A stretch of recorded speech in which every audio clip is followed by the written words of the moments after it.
All right, folks, so here's the situation. Celtic might not be flooding the transfer market right now. And yeah, that's been a bit of a talking point. But we've got to give credit where it's due because last week the club did pull in a new face. And we might just see him in green and white for the first time this Friday. The lad's name is Jamai Simpson Puzzy, just 19 years old, a central defender on a season-long loan from Manchester City. And you know what recent history tells us Celtic have done pretty well bringing in young talent from City, so there's already a sense of curiosity about what he can bring. Now, to really dig into who he is and what we can expect, the chat turned to Bailey Wynn, the guy behind Sky Blue Times, a Manchester City newsletter that dives deep into tactics, and also a regular voice on the 9320 podcast. Straight away, Bailey was clear he rates this as a great loan move, not just for Celtic, but for the player's own development. He's seen Simpson Puzzy up close, both in City's youth sides and in first-team cameos, and his verdict is that the defender has plenty in his locker to make this season in Scotland worthwhile. For those who haven't followed his path, this is a player who's been part of the Manchester City setup since he was about 8 years old. He's come through the ranks, faced that big jump from youth football into the more demanding under 21, so the lady and Brady know save you league. And crucially, last season, he found himself thrust into first-team action because of City's injury problems at the back. Alongside another young centre-half Max Hayne, who's now on loan at Watford, Simpson Puzzy became one of the standouts in City's under-21. Hashio said it once. Both of them are comfortable carrying the ball out from the back, both happy to take responsibility. In possession, and both were seen as ready for a loan into senior football. Celtic, according to Bailey, is a perfect next step. At City, he's affectionately known as JSP, a nickname he seems happy with, even putting it in his Instagram bio. In the youth teams, he wasn't just another face in the squad. He was often one of the leaders. Last season, he really came into his own, ending up as Premier League 2 Player of the Season. That's no small achievement when you consider what it involves. 1 week, you're playing in front of packed crowds in the Champions League. The next, you're back to a mostly empty training ground pitch against other academy sides. And yet, you've got to keep your standards high every single game. Premier League 2 football, as Bailey explained, is technically excellent, but comes with low-pressure crowds and an environment where the top clubs dominate possession. At City, Simpson Puzzy was used to being in control, dictating play, and rarely being under heavy defensive pressure. The step to Celtic and into the Scottish Premiership and European nights means more physical duels, clever opponents in the air, and that extra edge you only get in men's football. The breakthrough for JSP in City's first team came at a tough time for the club. They were without Rodri for a spell, which hit Guardiola's system hard, and the central defenders were dropping like flies to injury. John Stones was out longer than usual. Others were rushed back only to pick up new knocks, and the backline was constantly being shuffled. In that chaos, Simpson Puzzy was called up, making his Champions League debut against Sporting. It wasn't an easy night. The team as a whole was struggling, but he held his own. Yes, there was an early mistake for the opening goal, but aside from that, he won his aerial duel, stayed strong in the challenge, and didn't let the occasion rattle him. That performance showed a side of his game Celtic fans will appreciate physically. He's no pushover. In that Sporting match, he dealt with Victor Gyökeres, now in the Premier League, and known for his strength and runs into the channels, better than many expected from a teenager. On the ball that night, he was a touch more conservative than in his youth games, which is normal when you're betting into the senior stage, but the composure was there. Other senior appearances included minutes against Feyenoord Brighton in the Premier League and Spurs in a domestic cup. Again, the pattern was the same. He came into lineups that were makeshift with players out of position and still did his job. Against Brighton, for example, he started alongside Josko Gvardiol, usually a left-back for City, with Rico Lewis covering on the left and an aging Kyle Walker on the right. Not the kind of settled, rock-solid defense you want as a young debutant. What stands out in Bailey's analysis is the balance in Simpson Puzzy's game. He's got the physical side, good pace, strong in the air, willing to put a foot in. But also that City-style calmness in possession. He can play short passes under pressure, open his body to switch the angle, and look for progressive balls between the lines. He's not shy of hitting a diagonal out to a winger or sliding a ball in behind if the opportunity's there. In Premier League 2 last season, he and Max Hayne were joint top in progressive carries and passes, showing just how central they were to City's build-up play. The expectation is that at Celtic under Brendan Rodgers, he'll get an environment where he can blend those skills with the demands of a club that must win every week and fight on the Champions League stage. He's comfortable on either side of central defense, right or left, and being two-footed means he's not restricted if Rodgers wants him as a left-sided option next to Cameron Carter-Vickers. The belief is City wouldn't have agreed to this loan, unless they were confident he'd play regularly. Physically, he's not lightning fast like Kyle Walker, but quick enough that pace shouldn't be a weakness. In the air, he's strong. Last season's numbers had him winning over 85% of his aerial duels, and he's solid in the tackle. The unknown is how quickly he'll adapt to the week-to-week physical battles in Scottish football. The other watch point is confidence. Bailey noted he's not an overly brash character, so a good start will be key to keeping him at his best. From City's perspective, this is part of what Bailey calls the Hunger Games for centre backs. There's a crowd of young defenders vying for a spot in the future first team, with senior contracts winding down and others out on loan. A strong year at Celtic could put JSP right in that conversation, or if the fit is perfect, could even lead to a permanent move north. And with Celtic potentially crossing paths with City in Europe, if qualifying goes well, there's an outside chance we might see him face his parent club before the season's out. Right, then let's carry it on, because the story of Jamai Simpson-Puzzi's arrival at Celtic isn't just about filling a gap at the back. It's about what this move could mean for him, for us, and for Manchester City down the road. Bailey made the point that City have a queue of centre-halves jostling for position, and the reality is that only a couple will make that final leap into being long-term first-team regulars. You've got John Stones, whose contract runs down next season, and a couple of others like Akanji and Nathan Ake, who could well move on by next summer. Ruben Dias is expected to extend, and Gvardio will shift into a central role. But beyond that, it's open season for the youngsters. That means players like Kusanov in the current squad, Vito Hayes on loan at Girona, Max Hane at Watford, and of course JSP here in Glasgow are all effectively in a race. For Simpson-Puzzi, the loan to Celtic ticks just about every box you'd want from City's perspective. This is a club that dominates possession, domestically has the pressure of winning every single week, and crucially will give him the chance to test himself in the Champions League. Add in the coaching of Brendan Rodgers, who values a centre-back, who can start attacks as much as defend, and you've got the perfect blend for development. It's not like going to a relegation battle in the Championship where your team sees 30% of the ball and you're hoofing clearances for 90 minutes. Here he's going to be expected to play, to be brave, and to make a difference. In games Celtic are pushing to win. Bailey even compared it to other loans City have had that didn't quite work, like James McAtee at Sheffield United. There, he was often played out wide rather than in his preferred central role, and the team were under the cosh every week in the Premier League. That's not the kind of environment where a young technical player thrives. In contrast, JSP is walking into a team that wants to be on the front foot, where he'll get a load of the ball and be able to show that calmness in possession that's been drilled into him since he was 8 years old at City's academy. Physically, the raw tools are there. He's tall, strong, and a challenge, and while he's not going to blitz wingers with Kyle Walker pace, he's got enough acceleration to stay tight to strikers and recover if he's caught a step behind. In Premier League 2 last year, he was winning 3 out of every 4 tackles and more than 8 out of 10 aerial duels. But Bailey was clear the real test is translating those numbers into men's football, where opponents are not just physical, but streetwise nudging you off balance before the ball even arrives, or timing their jumps to perfection. In terms of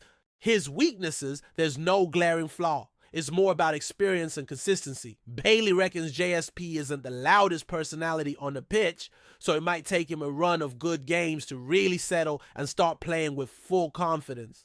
That's where the environment at Celtic should help: a stable team, clear defensive partners, and a manager who will back him. But as with any young loanee, a few mistakes early on can change the tone, so the start of his time here is key.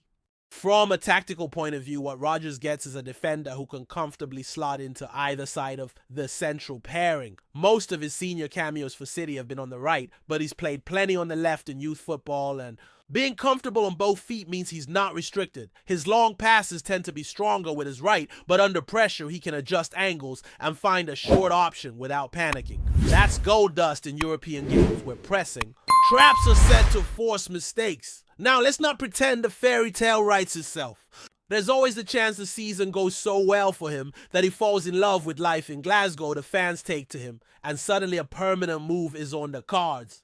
Bailey even gave the example of Massimo Perroni, who went on loan to Leicester Palmas and enjoyed it so much he wanted to stay leading City to accept a mid-range fee rather than push him back into their rotation. It happens. The danger, as the old saying goes, is that you never fall in love with a lone player. Because if they're brilliant, there's every chance they're gone in a year. But for now, Celtic are focused on the here and now, and there's even that tantalizing possibility of him facing his parent club if we make it through qualifying and end up in the same Champions League group. It wouldn't be the first time Patrick Roberts famously scored against City while on loan here, and it's the kind of subplot that football loves to throw up. The path to that scenario runs through a qualifying tie against either Slovan, Bratislava, or Kairat.